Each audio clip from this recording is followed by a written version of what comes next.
जय हिंद प्यारे साथियों, बहुत बहुत स्वागत करता हूँ आप लोग अपने चैनल वैकेंसी पॉइंट पर। दोस्तों आप देख रहे होंगे कि आज पूरा पूरा यूट्यूब हिल जाएगा। आज आपको मैं सारे चैप्टर्स देने वाला हूँ एक ही वीडियो में।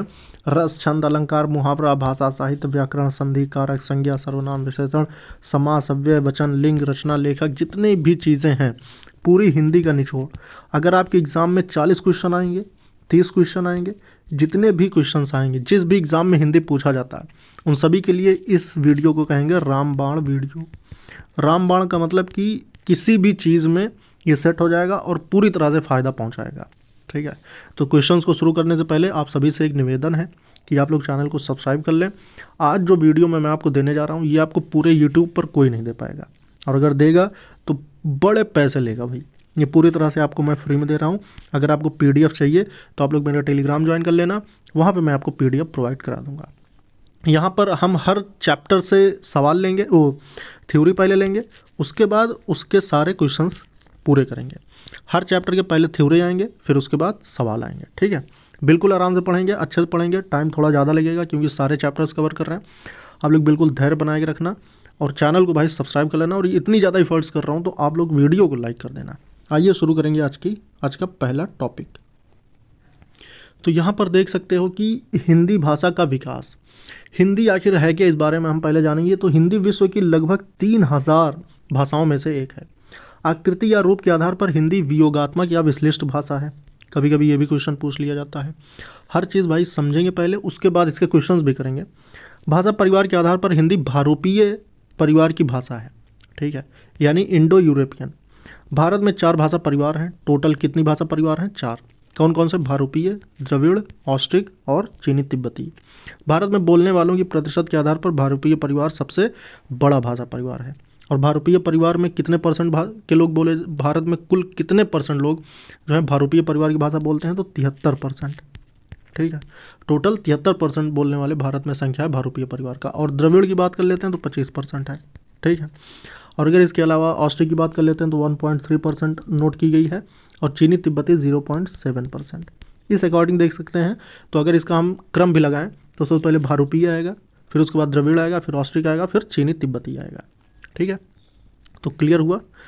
आगे बढ़ेंगे और देखेंगे यहाँ पर। तो अब हिंदी का जो विकास क्रम है इसको देखते हैं। हिंदी की जो आदि जननी, कभी कभी पूछ लेता है कि हिंदी की आदि जननी क्या है, तो संस्कृत है।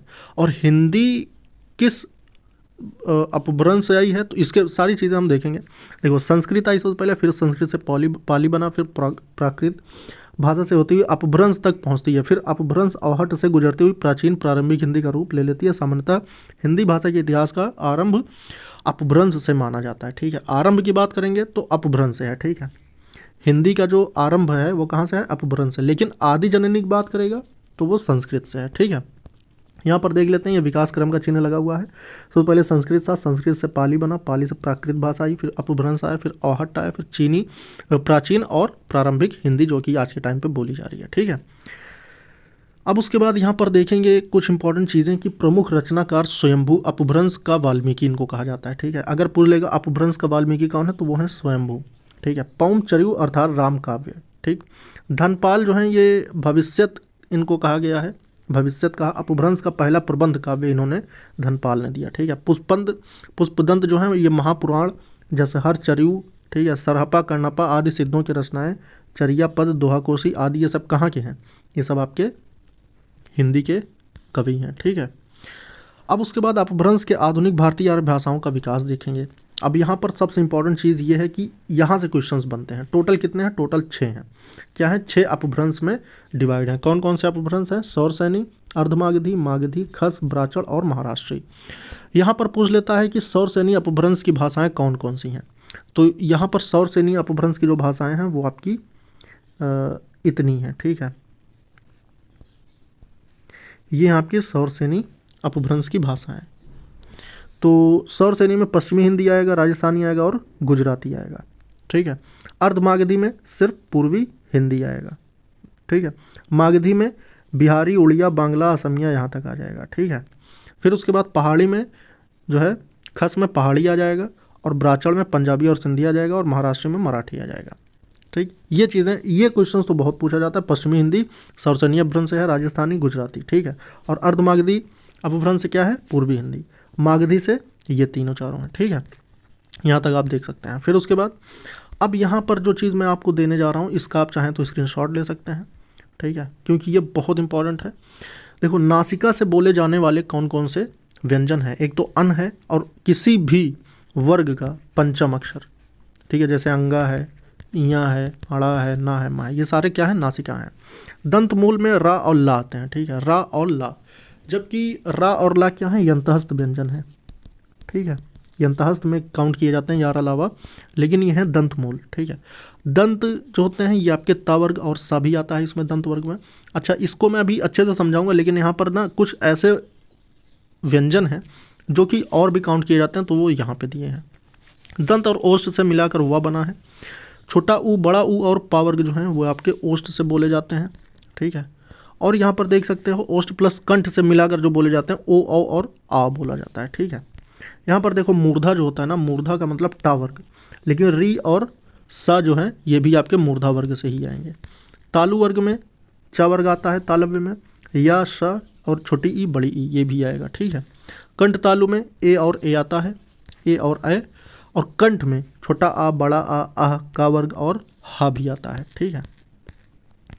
अब यहाँ पर देखेंगे आपकी उपभाषाओं के साथ आपकी कौन कौन सी बोलियाँ हैं। तो उपभाषा कौन कौन सी है, राजस्थानी, जो कि आपकी सौरसेनी अपभ्रंश का है, ठीक है।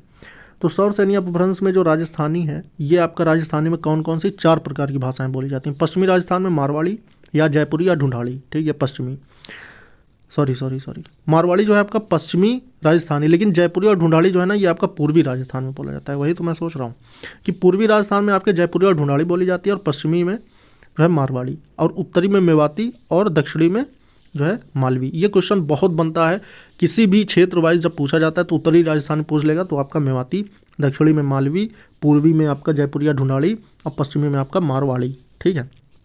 और पश्चिमी हिंदी जो है ये भी आपका सौरसेनी अपभ्रंश से है। इसमें भी आपके 4-5 भाषाएं बोली जाती हैं, जो कि करवी या खड़ी बोली, बांगरू या हरियाणवी, ब्रज भाषा, बुंदेली, कन्नौजी।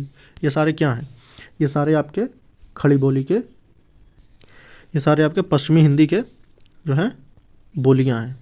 अब उसके बाद पूर्वी हिंदी आता है। पूर्वी हिंदी ये भी आपका, ये आपका मागधी अपभ्रंश से आया है, ठीक, अर्धमागधी, ठीक है, अर्धमागधी पूर्वी हिंदी, ठीक है, अर्धमागधी अपभ्रंश से पूर्वी हिंदी आया है। और पूर्वी हिंदी में 3 प्रकार की भाषाएं बोली जाती हैं, कौन कौन सी, अवधी, बघेली और छत्तीसगढ़ी।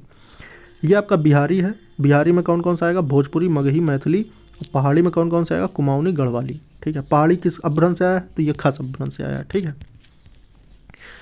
अब उसके बाद आगे बढ़ेंगे और देखेंगे कुछ इसके क्वेश्चंस देख लेते हैं। हिंदी भाषा किस परिवार की भाषा है, तो ये आपकी भारूपीय परिवार की भाषा है। टोटल भारत में 73% बोली जाती है, ठीक है।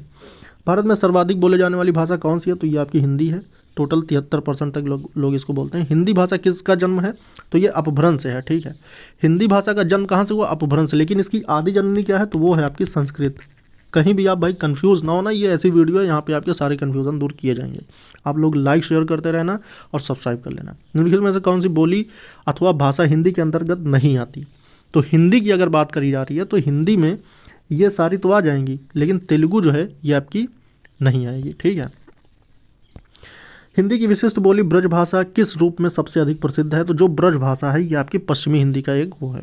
और ब्रज भाषा का ज़्यादा उपयोग कहाँ हुआ है, काव्य भाषा में, ठीक है।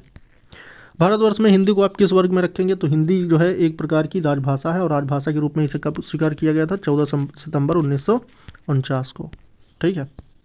इसीलिए 14 सितंबर को क्या मनाया जाता है, 14 सितंबर को ही हिंदी दिवस मनाया जाता है। और विश्व हिंदी दिवस कब मनाया जाता है, तो 10 जनवरी को, ठीक है। ढूंढाड़ी बोली है पूर्वी राजस्थान की, ढूंढाड़ी को ही जयपुरी भी कहते हैं, ठीक है। और पश्चिमी राजस्थान की भाषा कौन सी है, तो यह है आपकी मारवाड़ी, ठीक। चलिए, ब्रजबुली नाम से जानी जाती है पुरानी बांग्ला।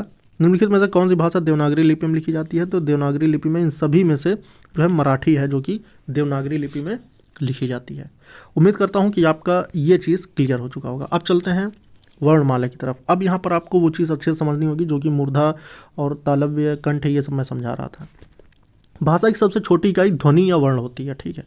तो भाषा की जो सबसे छोटी इकाई होती है वो आपकी ध्वनि होती है, लेकिन भाषा की जो सार्थक इकाई होती है वो वाक्य होता है, ठीक है। सबसे छोटी इकाई ध्वनि या वर्ण, लिखने में वर्ण, बोलने में ध्वनि। ध्वनि वर्ण का उच्चरित कथित रूप है और वर्ण ध्वनि का लिखित रूप है, ठीक है। वर्ण जो होता है ये लिखित रूप है, और बोलने के लिए आपको सबसे छोटी जो इकाई होगी वो आपकी ध्वनि होगी। वर्णमाला कहते किसे हैं? वर्णों के व्यवस्थित समूह को वर्णमाला कहते हैं। कभी कभी ये भी क्वेश्चन बन जाता है। मानक हिंदी वर्णमाला, मूलतः हिंदी में उच्चारण के आधार पर 45 वर्ण होते हैं, ठीक, जिसमें 10 स्वर और 35 व्यंजन, और लेखन के आधार पर बात करेगा तो 52 वर्ण। ये चीज़ आप एकदम अच्छे से समझ लेना, जिसमें 13 स्वर होते हैं, 35 व्यंजन होते हैं, 4 संयुक्त व्यंजन, ठीक है, जिसमें आपके स्वर ये होते हैं, ठीक है, टोटल 13। और आपको मैं दिखाता हूँ, ये रहा आपका पूरा, और ये आपके संयुक्त व्यंजन है। यहाँ पर देख लो भाई, का वर्ग में काका का गांगा ये बोला जाता है, फिर उसके नीचे वाली लाइन जो आती है वो चा वर्ग होता है। तो अगर हम यहीं पे बात कर लेते हैं, देखो का वर्ग है आपका कंठ है, ठीक है, कंठ है, फिर तालव्य है, ठीक, फिर उसके बाद मूर्धा आता है, फिर उसके बाद आपका दंत आता है, फिर उसके बाद आपका ओष्ठ आता है, फिर उसके बाद आपका अंतःस्थ आता है, फिर ऊष्म आता है, ठीक है। उसके बाद आपके संयुक्त व्यंजन आ जाते हैं जो टोटल 4 हैं, ठीक।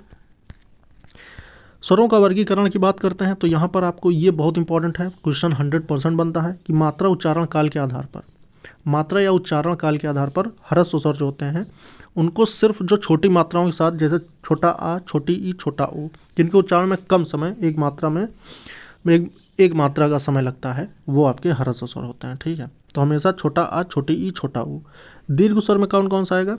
ये सारे ही आएंगे, बड़ा आ, बड़ी ई, बड़ा ऊ, ए, ऐ, ओ, औ, आ, ठीक। प्लुस स्वर में क्या आएगा? प्लुस स्वर जिसमें खिंचाव आता है, ठीक है, जैसे राम, हे राम, इस टाइप का, जिनके उच्चारण में दीर्घ स्वर से भी अधिक समय लगता हो, ठीक है, उन्हें प्लुस स्वर कहेंगे। अब जिह्वा के आधार पर देखेंगे तो अग्र स्वर किसे कहा जाता है? अग्र स्वर ये होते हैं, ठीक है, जिसमें जीभ का जो अगला भाग है वही काम करता है, छोटी ई, बड़ी ई, ए, ऐ। मध्य स्वर जो होता है, मध्य स्वर सिर्फ एक स्वर होता है, छोटा आ। पश्च स्वर कौन कौन से होते हैं? पश्च में ये सारे आ जाएंगे, बड़ा आ, छोटा ऊ, बड़ा ऊ, ओ, औ, आ, ठीक है। अब आगे देखेंगे मुख द्वार के आधार पर। विपरीत में सिर्फ बड़ा आ, अर्ध विपरीत में छोटा आ, ऐ, औ, आ, अर्ध विपरीत संवृत में ए, ओ, और संवृत में ये सारे आएंगे। कभी कभी आपको अन्य किताबों में यहाँ पे आपको कन्फ्यूज़न मिलता है, ये सारी प्रमाणिक हैं, इसमें जितना भी लिखा पढ़ा गया है ये सारी सही हैं, और अन्य किताबों में इस चीज़ को पाया गया कि कुछ चीज़ें गलत भी छपी थी। अब इसको आप स्क्रीनशॉट ले सकते हैं, ये पूरा अच्छे से क्लियर किया गया है, इसमें आप देख सकते हैं।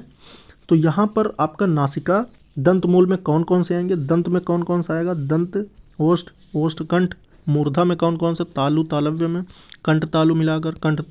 तो ये सारे आप इसका एक बार स्क्रीनशॉट ले सकते हैं, क्योंकि ये बहुत इंपॉर्टेंट है और इससे क्वेश्चन 100% हर एग्ज़ाम में बनते हैं। यहाँ पर बहुत सारे अभ्यर्थी रा ला में कन्फ्यूज़ हो जाते हैं, सा का पूछ लेता है, कन्फ्यूज़ हो जाते हैं, उसके बाद छोटा ऊ, बड़ा ऊ का पूछ लेता है। तो यहाँ पर ये इंपॉर्टेंट है, इसलिए आप इसको एक बार ज़रूर इसका स्क्रीनशॉट ले लें। और चलिए आगे बढ़ेंगे। अब यहाँ पर हम घोष, अघोष, अल्प प्राण, महाप्राण देख लेते हैं एक बार।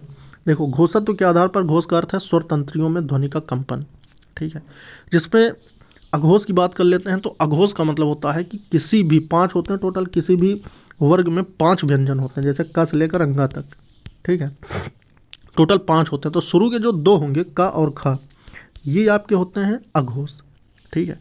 और जो बाकी ग, घ और अंगा बच गए, यानी लास्ट के जो 3 हैं, ये आपके घोष कहलाएंगे या फिर सघोष कहलाएंगे, ठीक, घोष या सघोष कुछ भी कह लो। तो क्लियर हो गया मामला।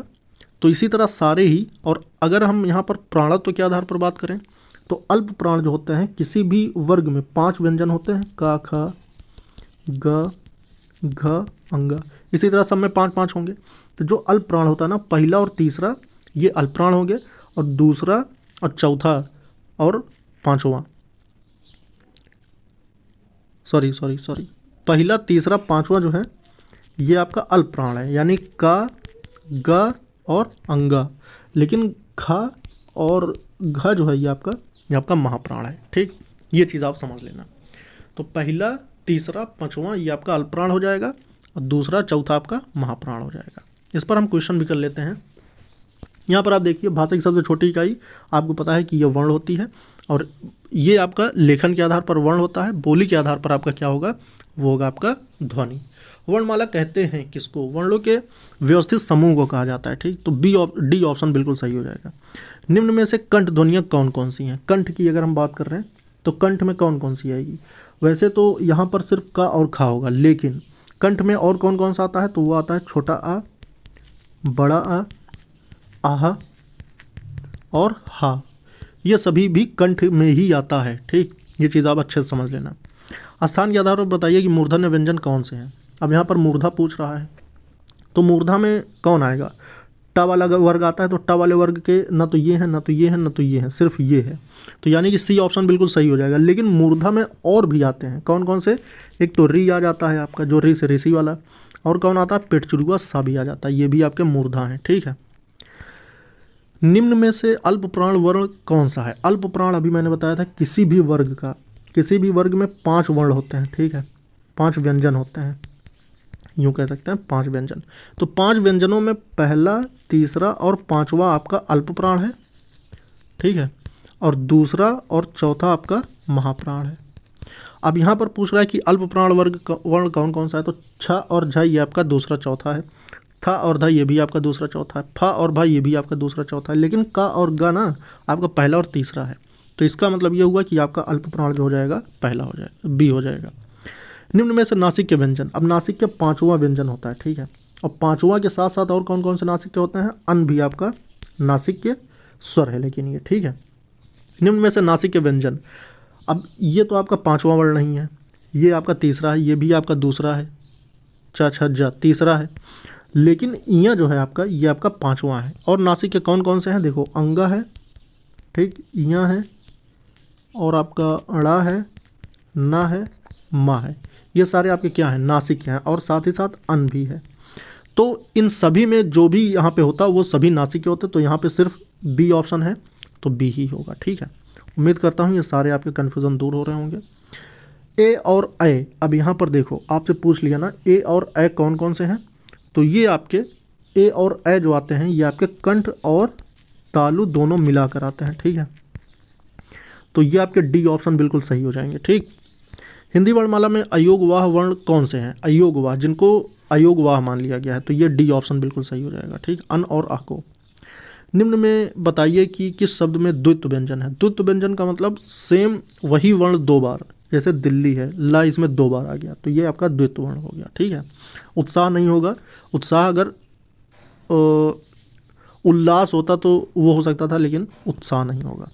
सा सा साहा कौन से व्यंजन कहलाते हैं? प्रकंपी, स्पर्शी, संघर्षी या स्पर्श संघर्षी। तो इसका जो सही ऑप्शन हो जाएगा ये आपको बताने हैं।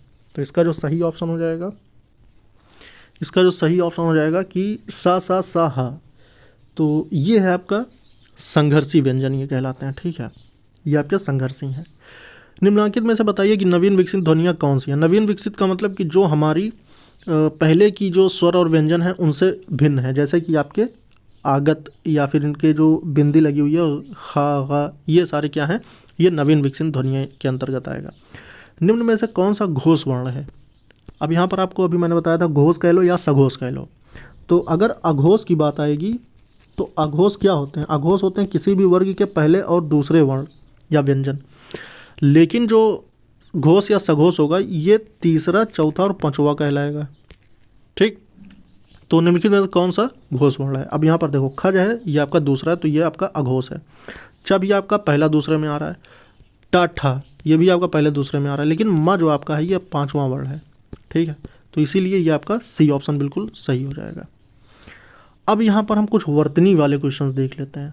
ठीक है, निम्नलिखित में से शुद्ध वर्तनी का चयन करें, तो उन्नति, उन्नति, उन्नति या फिर उन्नति, तो डी ऑप्शन बिल्कुल सही है। यह रास्ता दुर्गम है, दुर्गम नहीं हो दुर्गम होता है। ठीक है, शुद्ध वर्तनी का चयन करें, अन्वेषण, तो इसका जो ए ऑप्शन है बिल्कुल सही हो जाएगा। शुद्ध वर्तनी का चयन करना है, जाह्नवी, जाह्नवी, जाह्नवी, तो इसमें अगर आप देखें तो सी ऑप्शन ज़्यादा सही है। ठीक है, तो यहाँ पर देखें शुद्ध वर्तनी का चयन करें 5वां, इसमें ऑप्शन दे रखा है अधोपतन, आधिपतन, और क्या है, अधा पतन या फिर आधा पतन। तो इसका जो सही ऑप्शन हो जाएगा 5वें का, ये हो जाएगा आपका अधा पतन होता है। ठीक है, तो अधा पतन जो हो जाएगा ये आपका सही ऑप्शन। छठे का देखेंगे, छठे में जो सही ऑप्शन होगा ये हो जाएगा आपका सृष्टि का सी ऑप्शन बिल्कुल सही जाएगा। शुद्ध वर्तनी का फिर चयन करना है, तो इसमें आपका कृपा हो जाएगा। ठीक है, और तहसीलदारी जो होती है ये 8वें का जो सही ऑप्शन हो जाएगा ये हो जाएगा ऑप्शन नंबर ए। शुद्ध वर्तनी का चयन इसमें करना है, अपकीर्ति, अपकीर्ति, अपकर्ती, तो इसका जो सही ऑप्शन हो जाएगा अपकीर्ति हो जाएगा, बी ऑप्शन। और शुद्ध वर्तनी का चयन इसमें जो करना है ये आपका 10वें का जो सही ऑप्शन हो जाएगा ये हो जाएगा ऑप्शन नंबर ए, इसमें 11वें में अगर बात करें तो 11वें का जो सही ऑप्शन हो जाएगा ये हो जाएगा तरुण। और जो 12वें की बात करते हैं तो 12वें में जो सही ऑप्शन हो जाएगा ये हो जाएगा आपका ऑप्शन नंबर सी कुमुदिनी। ठीक है, अब यहाँ पर देखो मेरे भाई, ये चीज़ अब संधि संबंधित हम एक बार देख लेते हैं। जो सबसे ज़्यादा कन्फ्यूज़न होता है, तो दो समीपवर्ती वर्णों के मेल से जो विकार या परिवर्तन होता है उसे संधि कहते हैं। संधि में पहले शब्द के अंतिम वर्ण एवं दूसरे शब्द के आदि वर्ण का मेल होता है। इसमें आपके वर्णों का मेल होता है जिसे संधि कहते हैं। ठीक, वर्णों के मेल को संधि कहते हैं और शब्दों के मेल को समास कहते हैं।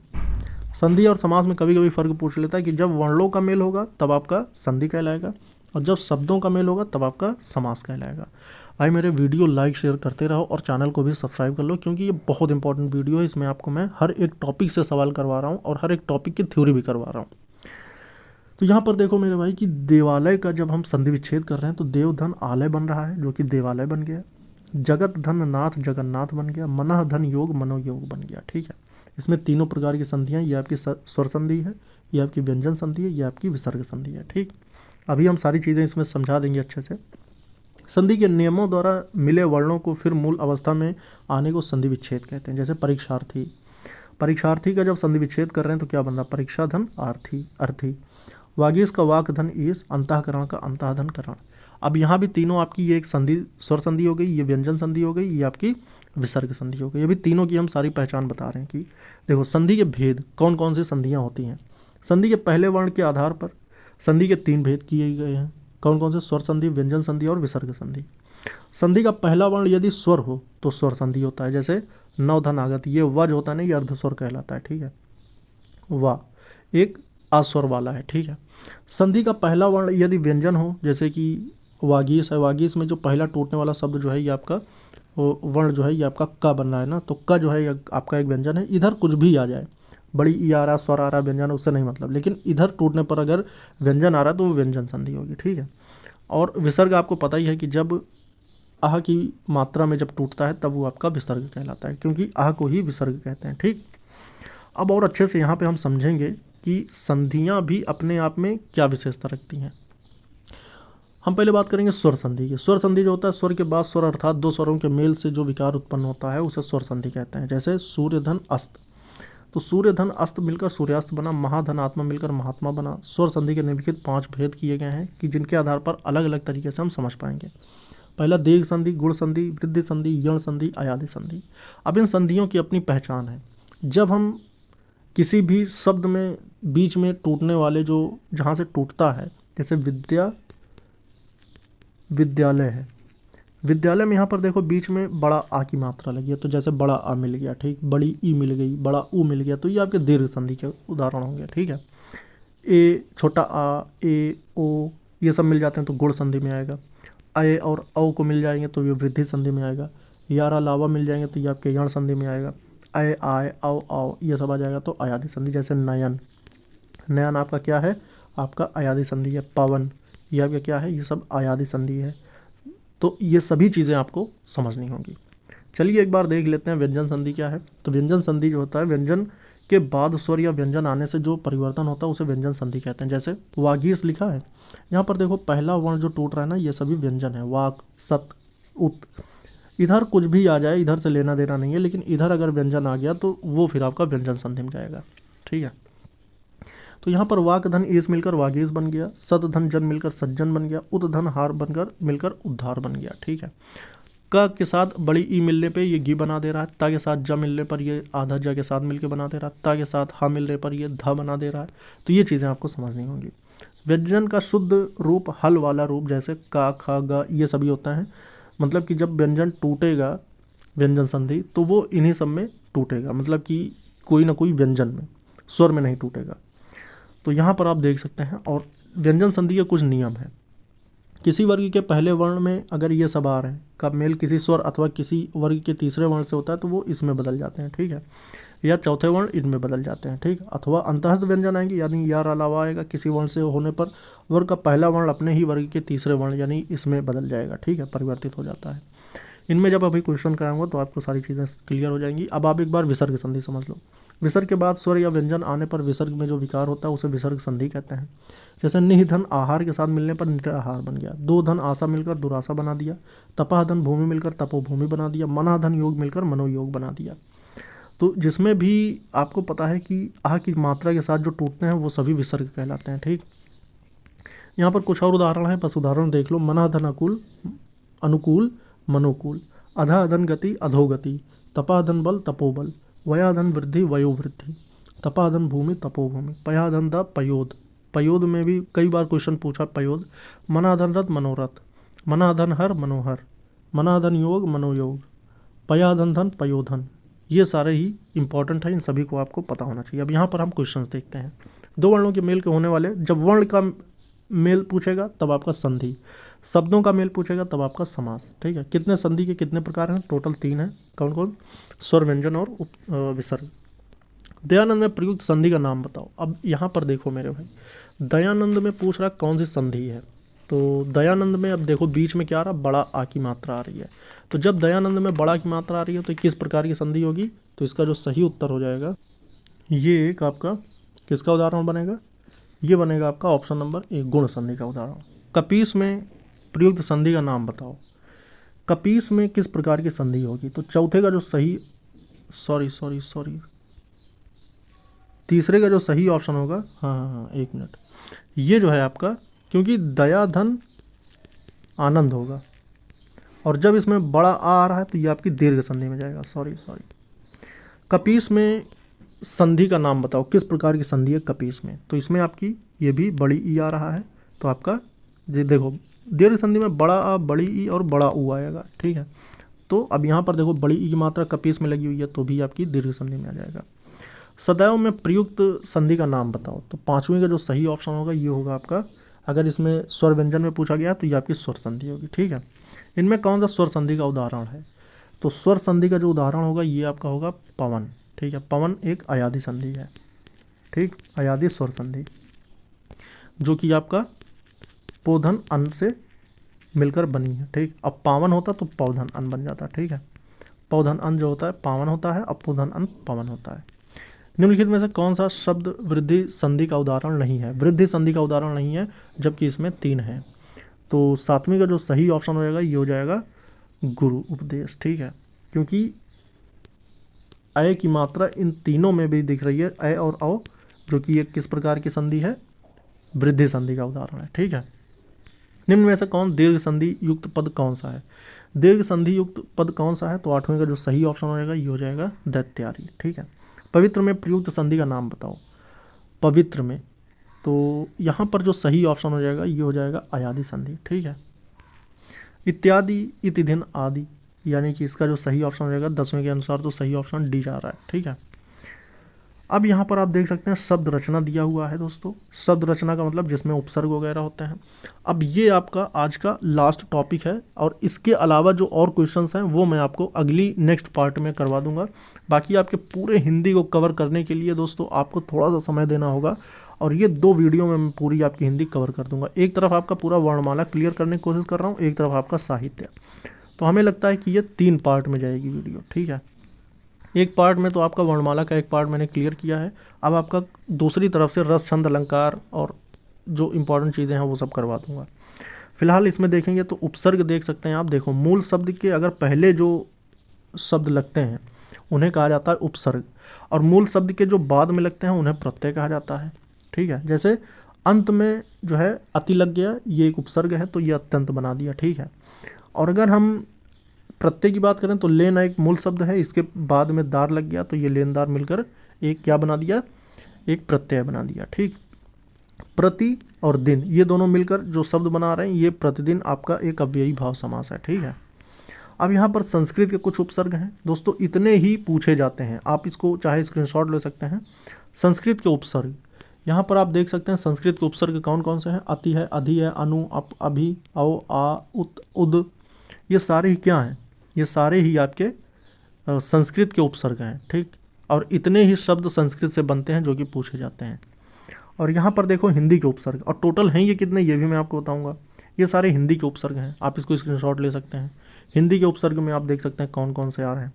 फिर उसके बाद उपसर्ग के संबंध में ये सब बातें लिखी हैं, लेकिन यहाँ पर इंपॉर्टेंट ये है कि पूर्णतः संस्कृत के कुल कितने उपसर्ग हैं, तो टोटल 22 हैं। हिंदी के कुल उपसर्ग 13 हैं, ठीक।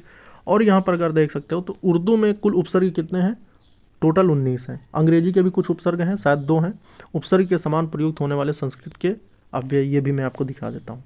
अरबी फारसी के देख सकते हैं आप, तो यहाँ पर इतने उपसर्ग हैं।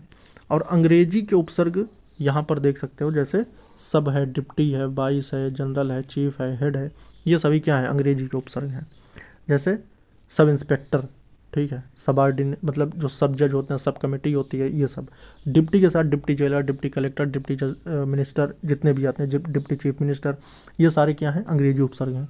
वाइस प्रिंसिपल, वाइस प्रेसिडेंट, ये सारे क्या हैं, जनरल है, जनरल भी लगता है, general manager, general secretary. Chief लगता है, chief minister, chief engineer, chief secretary. Head लगता है, head master, head clerk, head constable. तो ये सभी क्या हैं, ये सब आपके अंग्रेजी के उपसर्ग हैं। अब उपसर्ग के समान प्रयुक्त होने वाले संस्कृत के कुछ अव्यय हैं, ये सभी क्या हैं, उपसर्ग हैं, लेकिन जो कि अव्यय की तरह देखे जाते हैं। और जो इनके साथ मिलकर समास बनता है वो सभी क्या होता है, वो सभी आपका अव्ययी भाव समास होता है। तो दोस्तों यहाँ पर आप प्रत्यय देख सकते हैं। प्रत्यय 2 प्रकार का होता है, कृत प्रत्यय, एक तद्धित प्रत्यय, ठीक है। और इन दोनों से जो मिलकर बनता है, यहाँ पर आप देख सकते हैं, तो ये आपके सारे कृत प्रत्यय हैं, ठीक। इसको मैं जूम करके भी दिखा दे रहा हूँ। ये सारे आपके क्या है, कृत प्रत्यय, ठीक है। जैसे मिलकर बना देते हैं अक्कड़, घूम के साथ, पी के साथ, बूझ के साथ, भूल के साथ, घुमक्कड़, पियक्कड़, बुझक्कड़, भुलक्कड़, ठीक है। अंत जैसे भिड़ंत, रटंत, उड़ंत, क्योंकि अंत में लगते हैं प्रत्यय। तो यहाँ पर आप सारे ही देख सकते हैं, आपको मैं सारे ही दिखा दे रहा हूँ। और इसके मैं क्वेश्चंस भी अभी आपको करवा दूंगा, तो सारी चीज़ें क्लियर हो जाएंगी। और ये आपके तद्धित आ गए, ठीक है। तद्धित का मतलब जो डायरेक्ट जुड़ जाते हैं, जैसे भूख के साथ भूखा, प्यासा, खारा, प्यारा, कड़ुआ, बपुआ, बेटिया। तो ये सारे ही क्या हैं, ये हैं तद्धित प्रत्यय, ठीक है। चिरांद, ठीक, बिसाइंद, सड़ाइंद, ये सभी आते हैं। ये सारे हैं आपके तद्धित प्रत्यय। इन सभी में क्या फ़र्क है ये भी मैं आपको बता दूंगा। यहाँ पर आप कुछ क्वेश्चंस देख लेते हैं। अच्छा, यहाँ पर एक चीज़ और देख लेते हैं कि इतिहास या स्रोत के आधार पर हिंदी प्रत्ययों के 4 वर्गों में विभाजित किया गया, जैसे तत्सम है, तद्भव है, देशज है, विदेशज है। यहाँ पर इनके कुछ हम देख लेते हैं कि कुछ कुछ हैं जो कि तत्सम प्रत्यय होते हैं, और ये तत्सम शब्द इन्हीं में से पूछे जाते हैं, ये भी आप जान लो। जितने भी एग्ज़ाम्स होते हैं आपके, उन सभी में यहीं से क्वेश्चंस पूछे जाते हैं। तो ये भी आप अच्छे से इसको देख लें और अच्छे से इसको पढ़ लें। ये आपके तद्भव प्रत्यय हैं, जो कि तद्भव के साथ मिलकर, और यही शब्द हैं जो कि तद्भव तत्सम में पूछे जाते हैं, ठीक है। यहाँ पर आप देख सकते हैं प्रत्यय आपका दिया हुआ है, तद्भव वाले ही हैं। यहाँ पर देशज सिर्फ इतने ही हैं। आप अगर इतना देशज देख लेते हैं तो इतने से बाहर देशज नहीं पूछा जाता, ठीक है। विदेशज की बात करते हैं तो विदेशज में इतने आते हैं। विदेशज अगर आप इतने पढ़ लेते हैं तो इतने से बाहर कुछ नहीं आएगा। और इतना है आपका अंग्रेजी प्रत्यय, ठीक है। यहाँ पर जैसे communism, Buddhism, socialism, Marxism, communist, Buddhist, Marxist, socialist, इतने सारे आपके अंग्रेजी प्रत्यय हैं, ठीक है। अब यहाँ पर आपको मैं क्वेश्चंस करा देता हूँ कुछ, उसके बाद आपकी ये वीडियो यहीं पे ख़त्म होगी। और आप लोग जो है ज़्यादा से ज़्यादा सपोर्ट करें मेरे भाई, क्योंकि अगला पार्ट जो आएगा ना, उसमें आपका हिंदी का बिल्कुल और निचोड़ में लेकर आऊँगा। उपसर्ग का प्रयोग होता है शब्दों के आरंभ में, शब्दों के मध्य में, अंत में, या फिर इनमें से कोई नहीं। आपको पता है मूल शब्द जो होता है, मूल शब्द के पहले जो प्रयोग होता है उसे उपसर्ग कहते हैं। तो ये हो जाएगा आपका ऑप्शन नंबर ए, ठीक है। ये बिल्कुल सही ऑप्शन है। जो धातु या शब्द के अंत में जोड़ा जाता है उसे क्या कहते हैं, तो उसे प्रत्यय कहते हैं, ठीक। प्रख्यात में प्रयुक्त उपसर्ग कौन सा है, उपसर्ग पूछ रहा है, तो प्रख्यात। तो प्रख्यात एक प्रकार से देखा जाए, अगर इसका हम तोड़ते हैं इसको तो क्या बनेगा, तो तीसरे का जो सही ऑप्शन हो जाएगा ये हो जाएगा आपका ऑप्शन नंबर ए, प्रा, ठीक है। प्रत्युत्पन्नमति में कौन सा उपसर्ग है, तो इसमें प्रति हो सकता है, तो चौथे का जो सही ऑप्शन हो जाएगा ये हो जाएगा बी, ठीक है। गमन शब्द का विपरीतार्थक बनाने के लिए आप किस उपसर्ग का प्रयोग करेंगे। गमन का मतलब जाना, और अगर हम आ लगा देते हैं तो आगमन का मतलब आना, ठीक है। निर्वासित में प्रत्यय है, प्रत्यय का मतलब पिछला पूछ रहा है, तो इसमें जो पीछे का जो मूल शब्द होगा, मूल शब्द के पीछे जो लगता है उसे प्रत्यय कहते हैं। तो छठे का जो सही ऑप्शन हो जाएगा ये हो जाएगा इत, ठीक है। लेखक शब्द के अंत में कौन सा प्रत्यय लगा हुआ है, तो लेख और अक होता है, ठीक है। तो इसका जो अक हो जाएगा, ठीक है। अनुज शब्द को स्त्रीवाचक बनाने के लिए किस प्रत्यय का प्रयोग करेंगे। अनुज को अगर स्त्रीवाचक हमें बनाना है तो इसके लिए जो प्रत्यय उपयोग किया जाएगा वो हो जाएगा अनुजा, ठीक है, यानी आप प्रत्यय लगाएंगे। सुत शब्द को स्त्रीवाचक बनाना है तो सुत को अगर हम स्त्रीवाचक बनाएंगे तो सुता बनाना पड़ेगा, ठीक है, आप प्रत्यय लगाना पड़ेगा। अस्पृश्य शब्द को विलोमार्थक बनाने के लिए किस उपसर्ग का प्रयोग करेंगे? अगर हम इसे विलोम, अस्पृश्य को अगर हम विलोम बनाना है तो हम किस उपसर्ग का, यानी पहले जो जोड़ेंगे तो किस शब्द को जोड़ेंगे, तो इसका जो सही हो जाएगा अस्पृश्य हो जाएगा, ठीक है। उसके बाद प्रतिकूल शब्द में कौन सा उपसर्ग होगा? तो प्रतिकूल शब्द में कौन सा उपसर्ग प्रयुक्त किया गया है? तो प्रतिकूल में जो उपसर्ग है तो वो प्रति है, बहुत आसान है ये। कौन सा उपसर्ग आचार शब्द से पूर्व लगने पर उसका अर्थ जुल्म हो जाता है? तो जुल्म का मतलब कि अत्याचार, तो 12वें का जो सही ऑप्शन हो जाएगा ये हो जाएगा अति, ठीक है। निम्नलिखित में कौन सा शब्द कृदंत प्रत्यय से बना है? कृदंत, अब ये चीज़ आपको अगर आप नहीं पढ़े हैं तो नहीं कर पाएंगे, ये आपका बिका हुआ है, ठीक है। शब्द में आवा प्रत्यय नहीं है, इन किसमें आवा प्रत्यय नहीं लगा हुआ है? तो 14वें का जो सही ऑप्शन है लावा, ठीक है। जैसे दिखना है, दिखने में आवा लग गया दिखावा हो गया। चढ़ है, चढ़ में आवा लग गया चढ़ावा हो गया। भूल है, भूल में आवा लग गया भुलावा हो गया। लेकिन ला कोई शब्द थोड़ी है, कोई मूल शब्द होना चाहिए जिसका कोई अर्थ हो, उसमें अगर प्रत्यय लगेगा तब हम उसको बता सकते हैं कि हाँ, तो लावा नहीं है, ठीक है। इनमें कौन सा समूहवाचक प्रत्यय नहीं है? लोग, गण, वर्ग और प्रेस, तो इसमें समूहवाचक प्रत्यय किसमें नहीं लगा है? तो 15वें का जो सही ऑप्शन हो जाएगा ये हो जाएगा प्रेस, ठीक है। व्यवस्था से पूर्व कौन सा उपसर्ग लगाएं कि उसका अर्थ विपरीत हो जाए? तो व्यवस्था के पहले कौन सा उपसर्ग, मतलब इधर लगेगा, मूल शब्द के पहले लगता है, तो इसमें कौन सा उपसर्ग लगा दें कि इसका जो है विलोम शब्द बन जाए या विपरीत हो जाए? तो इसको आप लोग कमेंट करके ज़रूर बताना, और आप लोग बताना कि वीडियो कैसी लगी और आपको नेक्स्ट पार्ट चाहिए तो उसके लिए भी आप कमेंट कर सकते हैं। बाकी मैं अपलोड तो करूँगा ही, बस सपोर्ट सहयोग कर दो मेरे भाई। हर एग्ज़ाम के लिए जितने भी एग्ज़ाम्स होते हैं हिंदी में, जहाँ भी पूछे जाते हैं, सभी के लिए इंपॉर्टेंट है। इस वीडियो में था दोस्तों, जय हिंद, जय